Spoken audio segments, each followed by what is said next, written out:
And here's the other thing. This graphic is prepared on purpose this way. When we are worrying, we think it's something to do, or we're doing something. It makes us feel, okay, I must be doing something. I'm worrying about it. But developing the right focus for the right energy is doing something. You know, I can't tell you how many times in my life when I've been heated up in the moment of anger or upset or something, when I've taken an action and I thought I was really clear and it was the right thing to do, and then it bit me in the behind after the fact, right? You know, best laid plans, right? And then on reflection, you know, my ego or my emotion got the better of me and caused me to choose. So learning how to focus on being in the flow, taking myself out of contraction and staying in balance, because even emotion itself, even positive emotion, can take us off balance because we're no longer sitting in the center of who we are. We're either pulled in a direction of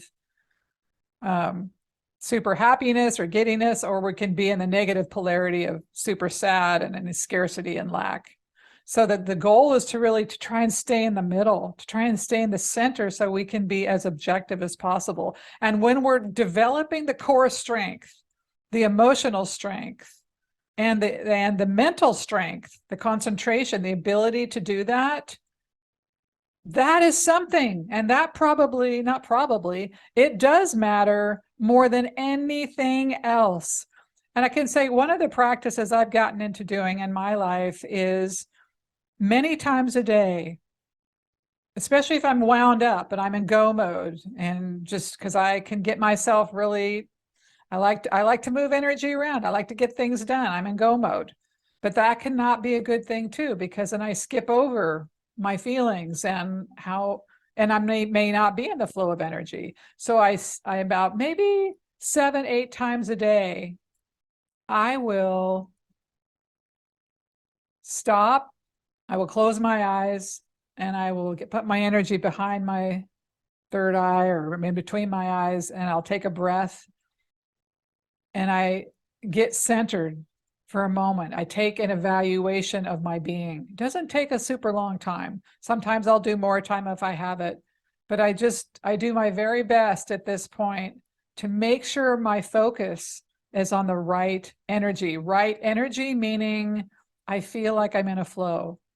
Right energy meaning I don't have resistance. Am I always successful? No, I'm not always successful getting out of it, but at least I bring it down a notch, and I at least become aware that something is active in my process. And this is what I was really touching on a minute ago, that momentum is real. And depending upon when we make our decision or to approach life differently, we can have 20, 30, 40, 50, maybe even more, you know, uh, years of life of orienting in a certain way. And those choices we've been making all those years, not only is it momentum, but every time we create something, it forms its own consciousness, you know, and a consciousness creates energy, and energy is what creates tangible outcomes. So we've created a little universe within our universe. You know, we have, you know, 4 or 5 different worlds probably happening in our own psyche and our own little worlds from the thoughts and emotions that we experience. So the reason I talk about this is because it's a thing. And so even though I am highly accomplished at working with worry and scarcity and all that stuff, it doesn't mean it never kind of knocks on my, you know, the periphery of my awareness. It's like, yeah, there it is. Doesn't mean that challenging things never come up. It gets my ability to not go there is stronger and stronger and stronger. And the amount of time I spend in dark places is less and less and less and less the more I practice. But those voices do come up every now and then. I just go, oh, look at that. So some of these things is kind of like scars or wounds or whatever you want to call it. They live with us, and it doesn't mean that they may never come up, but then we look at it differently and we put them to bed more quickly. But at the beginning, and depending where you are in your own process, you have to contend with momentum. You have to be committed, and it requires focus. Okay. So we're going to try this right now. But this is something that I think is really remarkable. And I do this myself. It's a little bit what I was referencing a moment ago, that every time we focus on a single breath, we stop our mind. So let's just try it right now so you can see what I mean. You're listening to me speak right now, but if you had your mind going 90 miles an hour, or you thought, I have 100 things on my to-do list and I don't have time to sit down, I don't have time to stop, I can't do this, I can't do that, whatever it is. If you just stop for a minute and pay attention to your breath, and on purpose take a breath, that's what you're focused on. You just take a breath. I mean, just do it right now. Just focus on taking a breath, and suddenly it stops your mind. There's no thoughts. Even it's for 0.4 seconds. It's like you have stopped the mind. And that's huge. And everybody should feel what that's like when you just take that breath. And then when you think about the power of many breaths together, when you can get relief from that one intentional focus on your breath, inhale, exhale. It's kind of remarkable what could happen. And that's why meditation is such a game changer. I mean, there's nothing like silencing the mind. There's just nothing like silencing the mind to make us a receiver and to end the torture. I mean, truly. I mean, when the mind is going, it is exhausting. And we do all kinds of games, whether we are overeaters, whether we are over drinkers, whether we are overspenders, over exercisers, it doesn't matter. We do all kinds of things to distract us from being with ourselves. But the other thing, just when we are able to stop the mind, and I know those of you who might have been in the ongoing meditation group, it's like, if you can just do 10 or 15 minutes a day, within a week's time, you are going to see and witness how your life flows more effortlessly and easily. It just simply does, by creating that space, the distance from the brilliant mind that wants to control everything. It's really quite remarkable. So as much meditation, and I talked about a minute ago, 7 or 8 times a day, I stop just for a couple of minutes just to get back in alignment.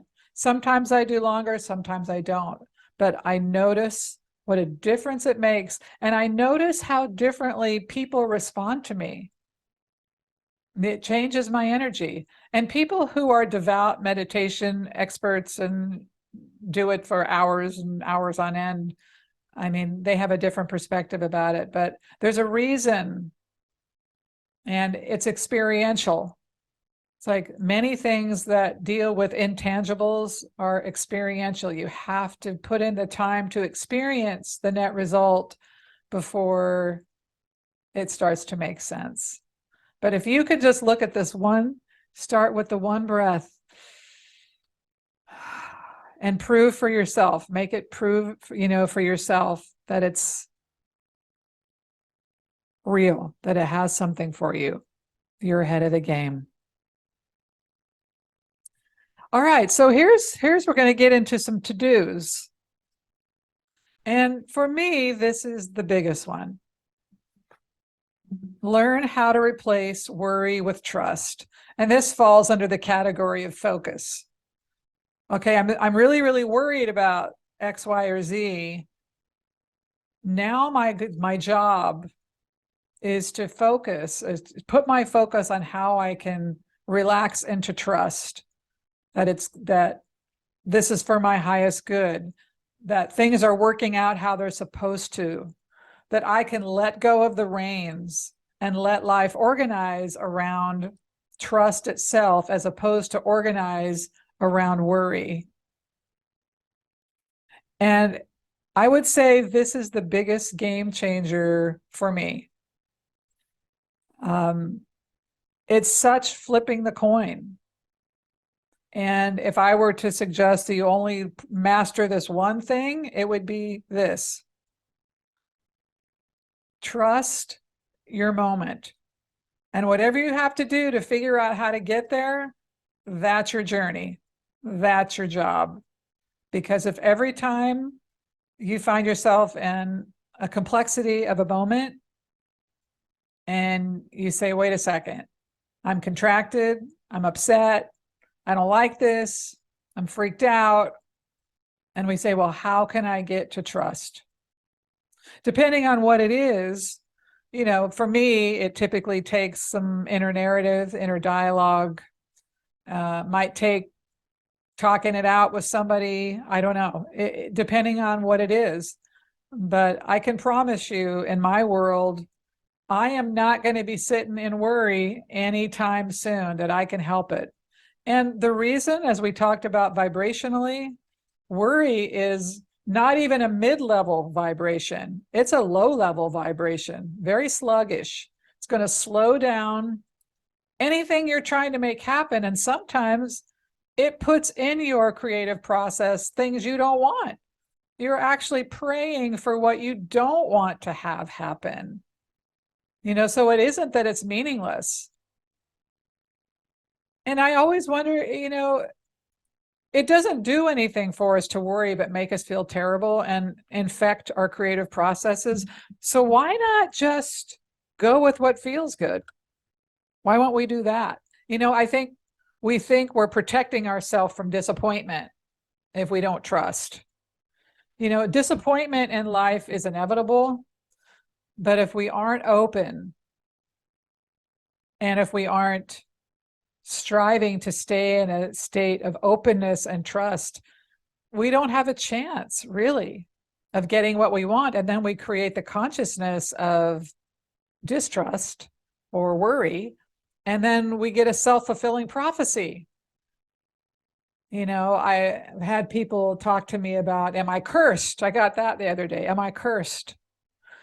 I don't believe in curses. However, the things we do, the consciousness we create within our own world about this bad, I can never have a relationship, or my money's always going to be terrible, or I can't ever find the correct career, or whatever it is. We've created a consciousness that is generating energy, and which is creating tangible outcomes. And if we get those momentums going, and we create enough self-fulfilling prophecies, yes, life is going to feed us exactly what we believe it's feeding us. And if we think there's lack and limitation, that's what we're going to get. And I think at the root of this, understanding how immensely powerful we are. We don't think about that. I mean, this is kind of where the rubber meets the road. It's like, do you believe you're a spiritual being, that there's an intangible reality, or do you think it's just the 3D, the human experience? You die, you're buried, that's it. What is it? So that's the other piece. Are you going to believe in the intangible reality enough that you can give yourself to it? And I think the only thing you have to decide is, do I want to feel good?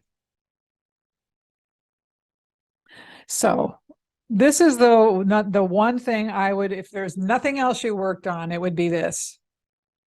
When you're having a worry about money, if you're having worry about your health, if you're having worry about your job, if you're having worry about your relationships, figure out how to trust that what is happening is for you. Look for why it's good, why it's serving you, and master that.